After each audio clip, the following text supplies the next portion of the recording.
Setiap kali aku berada di dekat Bu Lina, ada sesuatu yang membuatku tak bisa lepas dari perhatianku. Cara dia berbicara, senyuman menggoda yang selalu dia tunjukkan, bahkan langkah ringan saat dia bergerak, semuanya membuatku terpesona. Bu Lina dengan pesona alami dan keanggunannya selalu berhasil membuat hatiku berdebar tanpa bisa kutolak.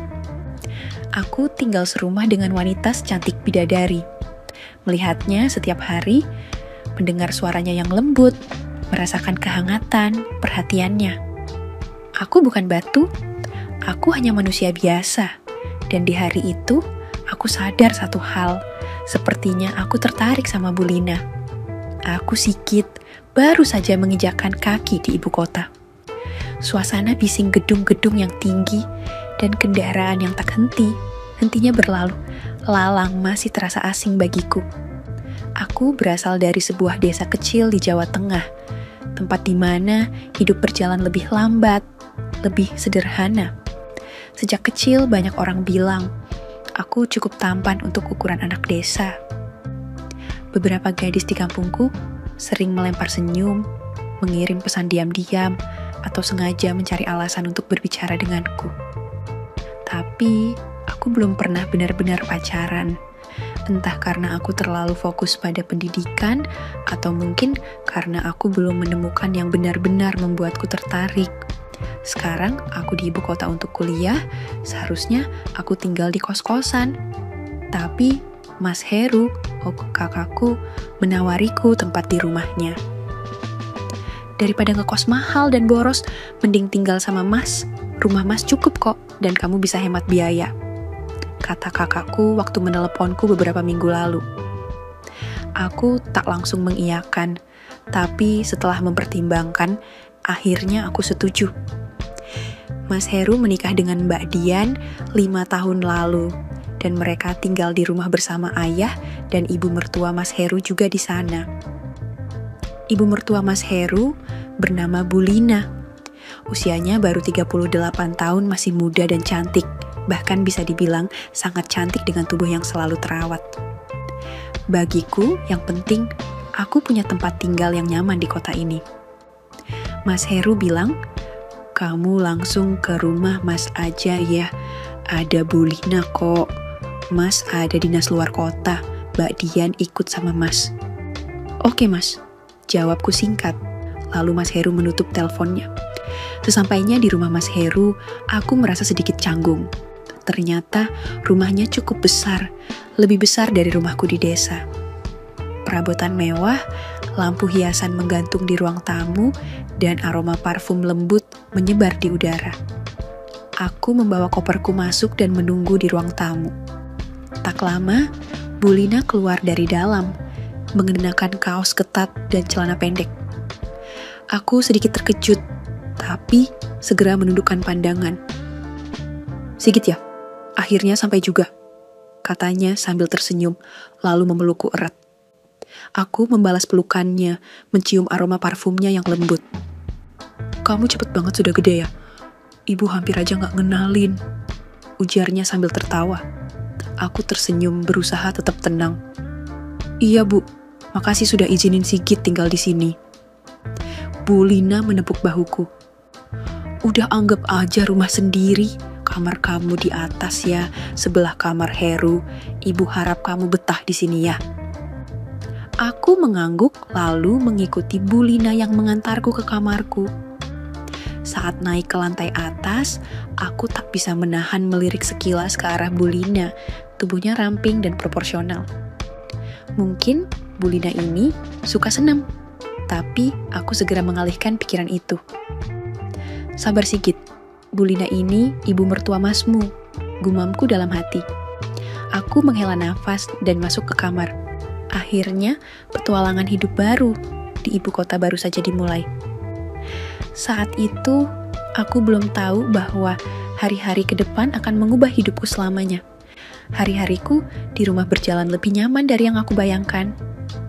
Rumah Mas Heru ini begitu tenang, apalagi dengan Pak Erdi yang sering bepergian keluar kota.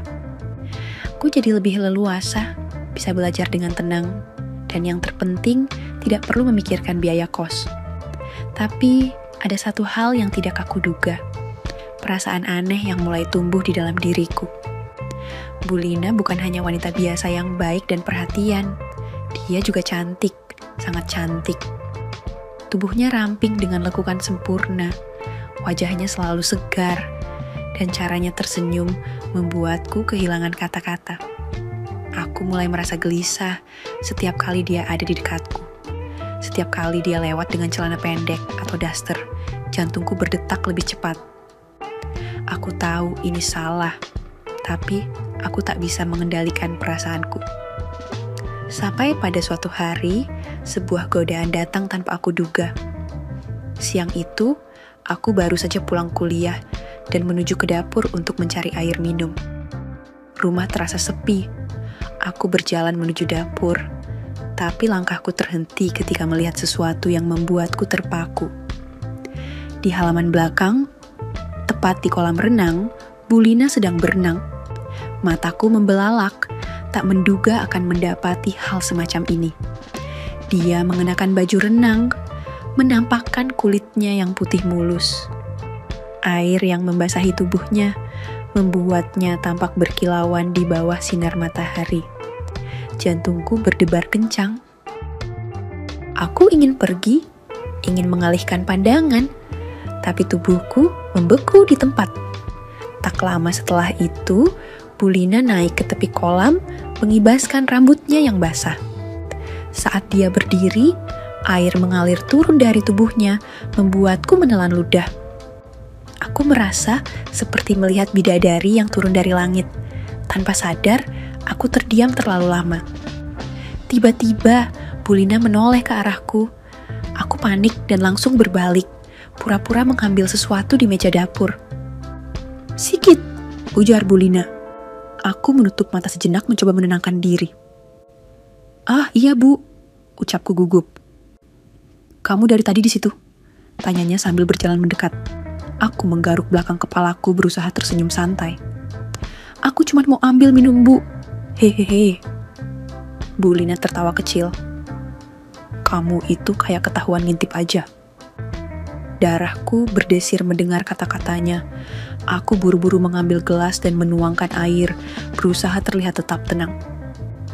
Bu Lina berjalan melewatiku, tubuhnya masih basah, dan aku bisa mencium aroma sabun dari kulitnya. Dia mengambil handuk di kursi dekat dapur, lalu mengusap rambutnya perlahan. Aku berusaha fokus pada gelas di tanganku, tapi sulit. Mataku secara refleks terus-terusan melirik ke arahnya. "Kamu kenapa sih, Git? Kok kelihatan aneh gitu?" katanya tiba-tiba sambil wajahnya masih terlihat tersenyum menggoda. Aku tertawa kecil, berusaha menguasai diri. "Enggak kok, Bu. Aku cuman kaget aja." Bu Lina mengangguk sambil tetap mengeringkan tubuhnya.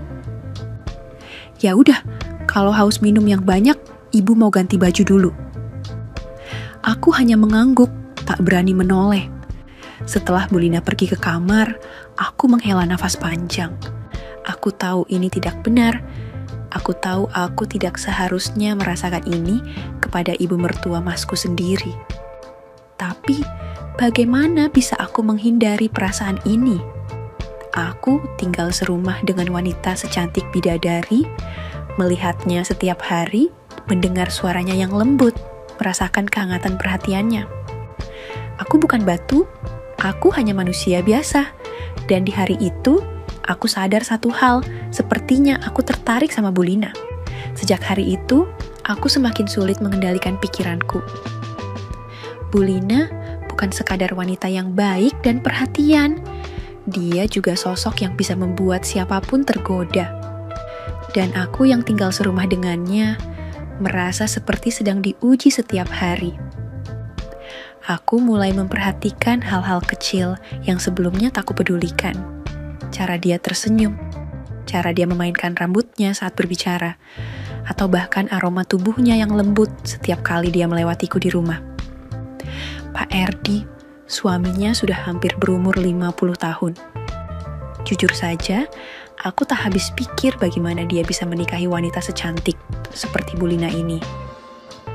hari-hari berlalu dan aku mulai merasakan ada sesuatu yang berbeda dalam cara Bulina memperlakukanku. Awalnya, dia hanya sering bertanya hal-hal biasa. "Sigit, kamu udah punya pacar?" Tanyanya suatu malam saat kami makan malam bersama. Aku tersenyum kecil, menggeleng. "Belum, Bu, masih fokus kuliah." Dia mengangkat alisnya tersenyum menggoda. "Masa sih? Padahal di desa pasti banyak yang naksir kamu." Aku tertawa kecil. "Mungkin sih, Bu, tapi aku belum kepikiran." Setelah itu, pertanyaan seperti itu semakin sering muncul. Kadang saat kami duduk santai di ruang tamu, kadang juga saat dia sedang memasak di dapur. Tapi yang membuatku mulai curiga adalah perubahan dalam caranya berbicara dan bersikap. Dulu dia hanya bertanya sekedar iseng. Tapi sekarang tatapan matanya terasa lebih dalam, sentuhannya terasa lebih lama dari biasanya.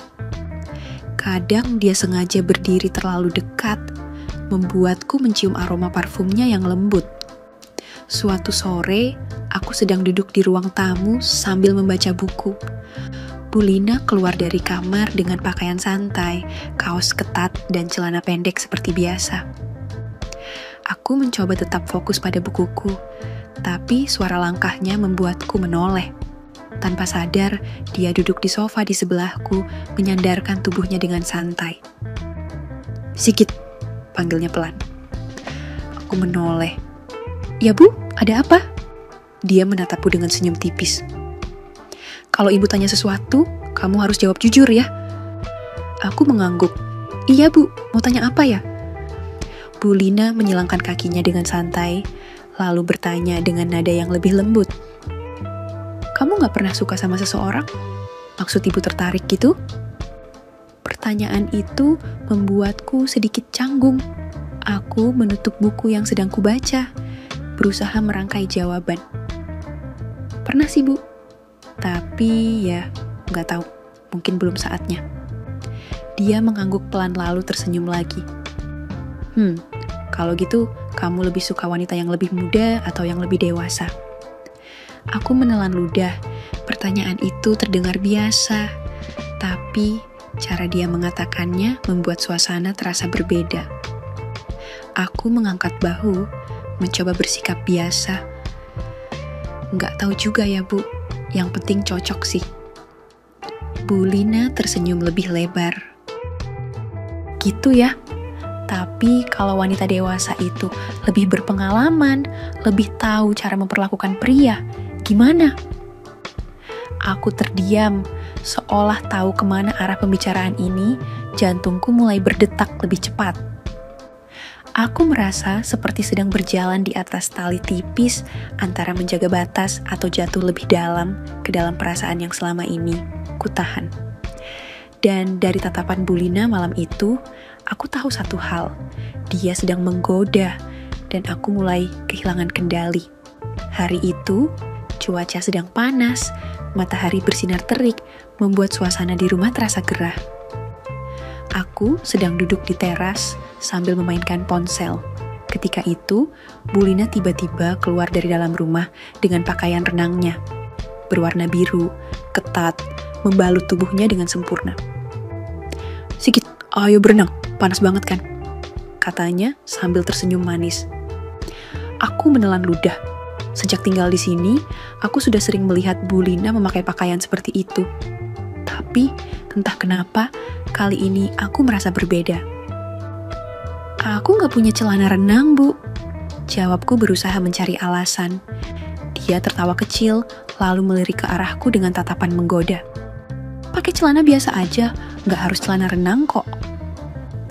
Aku ragu sejenak, tapi melihat caranya tersenyum, aku tahu dia tak akan menerima penolakan.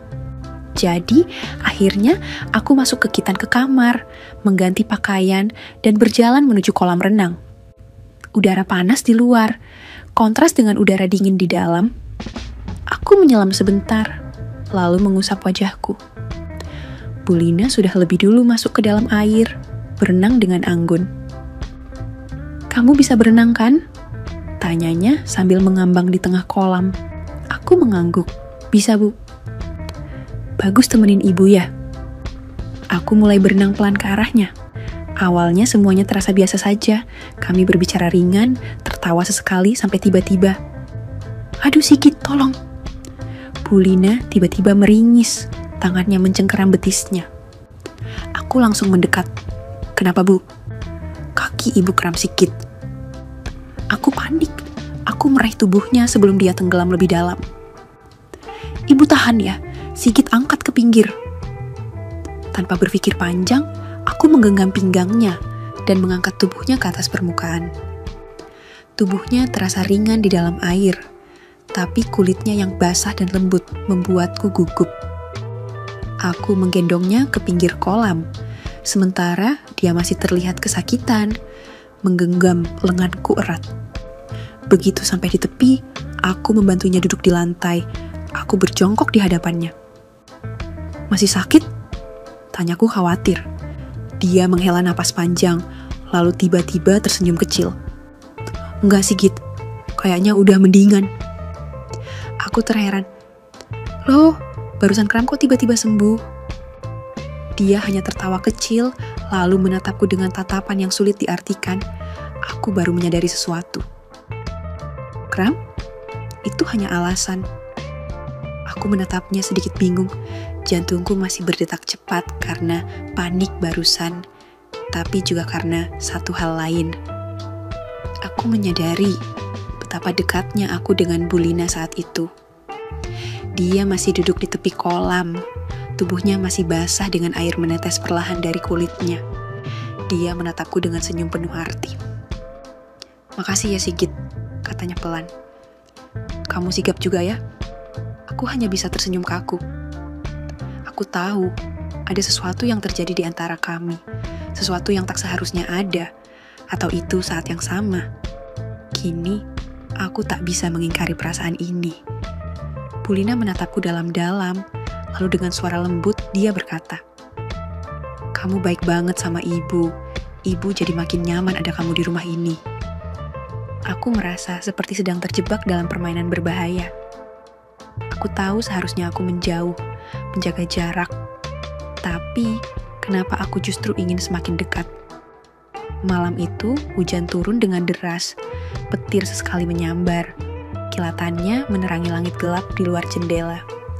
Suara gemuruhnya begitu keras, hingga terasa mengguncang rumah. Aku duduk di tempat tidur di kamarku, mencoba fokus membaca buku, tapi suara hujan dan petir membuat pikiranku sulit tenang. Pak Erdi sedang di luar kota untuk urusan bisnis. Seperti biasa, rumah ini terasa lebih sunyi dari biasanya. Hanya ada aku dan Bu Lina. Aku baru saja hendak merebahkan diri. Tiba-tiba terdengar ketukan pelan di pintu kamarku. Sigit. Suara Bu Lina terdengar lembut, nyaris tertelan suara hujan di luar. Aku segera bangkit dan membuka pintu. Di sana, Bu Lina berdiri dengan wajah sedikit tegang. Dia hanya mengenakan baju tidur tipis yang hampir transparan, memperlihatkan lekuk tubuhnya dengan jelas di bawah cahaya lampu. Rambutnya sedikit berantakan, dan dia tampak menggigit bibirnya pelan. Aku menelan ludah, berusaha mengalihkan pandangan. "Ada apa, Bu?" Tanyaku mencoba tetap tenang. Bu Lina melangkah masuk tanpa menunggu undanganku. "Ibu takut tidur sendirian. Petirnya kenceng banget," katanya dengan matanya menatapku penuh harap. Aku mengerutkan kening. "Terus maksud ibu?" Dia menggenggam lenganku dengan lembut. "Temani ibu tidur malam ini ya, biar enggak takut." Jantungku berdegup lebih cepat. Aku tahu ini salah. Aku tahu aku seharusnya menolak. Tapi cara dia menatapku, cara tubuhnya yang hanya dibalut kain tipis begitu dekat denganku, membuat logikaku perlahan goyah. "Tapi Bu," ujarku gugup, "cuma temani ibu tidur aja kok," katanya lagi. Suaranya terdengar lembut, tapi ada sesuatu dalam tatapannya yang membuat dadaku semakin sesak. Hujan masih deras di luar, petir kembali menyambar, membuat bayangan di dinding kamar menari-nari. Aku menatap mata Bulina yang menungguku dengan ekspresi penuh harapan. Aku tahu, malam ini batas yang selama ini kutahan sedang diuji, dan aku mulai takut, bukan pada petir di luar, tapi pada diriku sendiri. Suara hujan masih mengguyur, deras di luar, menampar jendela dengan irama tak beraturan. Petir menyambar lagi, kali ini lebih dekat, kilatan yang menerangi kamar dalam sekejap. Tiba-tiba, Bulina tersentak kaget dan tanpa sadar memelukku erat. Akhirnya, tubuhnya yang hangat bersandar padaku di dalam dekapanku. Jantungnya berdegup cepat bisa kurasakan di dadaku. Aku membeku sejenak dalam keheningan yang hanya dipecahkan oleh suara hujan. Kami saling memandang. Mata Bulina penuh dengan sesuatu yang sulit kuartikan. Ragu, cemas, atau mungkin sesuatu yang lebih dalam. Aku menelan ludah, hangat tubuhnya, aroma lembut yang selalu melekat padanya. Dan cara dia menatapku malam ini, semua terasa seperti mimpi yang terlalu nyata. Petir kembali menyambar, tapi kali ini aku tak lagi mempedulikannya. Aku hanya bisa terpaku dalam suasana ini. Di antara hujan, kehangatan, dan perasaan yang selama ini kutahan. Malam itu, akhirnya sesuatu telah berubah di antara kami, sesuatu yang mungkin tak bisa dihindari lagi. Cinta yang tulus tidak akan pernah menghancurkan, tetapi membangun kehidupan yang lebih baik, di mana pengertian dan saling menghormati adalah fondasi utamanya. Kisah Bulina dan Sigit mengajarkan kita bahwa cinta adalah hal yang indah, tetapi juga bisa menjadi sangat merusak. Jika tidak dikelola dengan bijaksana, pengkhianatan dan rahasia dapat menghancurkan hubungan yang paling kuat sekalipun. Tamat. Oke, segitu dulu untuk kali ini, dan semoga kalian bosku semua terhibur hari ini ya. Sekali lagi, tidak pernah lupa Mimin ingin mengingatkan bahwa tidak ada maksud untuk merusak moral. Tapi di sini kami selaku admin channel Mahyam hanya berbagi pengalaman dari viewer saja yang tentu saja tidak untuk ditiru. Terima kasih sudah mau mendengarkan kisah nyata ini. Ambil baiknya dan buang buruknya dari cerita kisah ini. Semoga hal seperti ini tidak terjadi kepada kita semua bosku, dan semoga kita semua dilindungi dari mara bahaya. Amin ya Rabbal Alamin. Terima kasih dan sampai jumpa di cerita selanjutnya. Jangan lupa like, comment, share, dan subscribe. Oh iya, kira-kira kalian semua bosku yang terhormat kepengen kisah-kisah yang seperti apa lagi nih? Tolong berikan komentar-komentar kalian di video ini ya.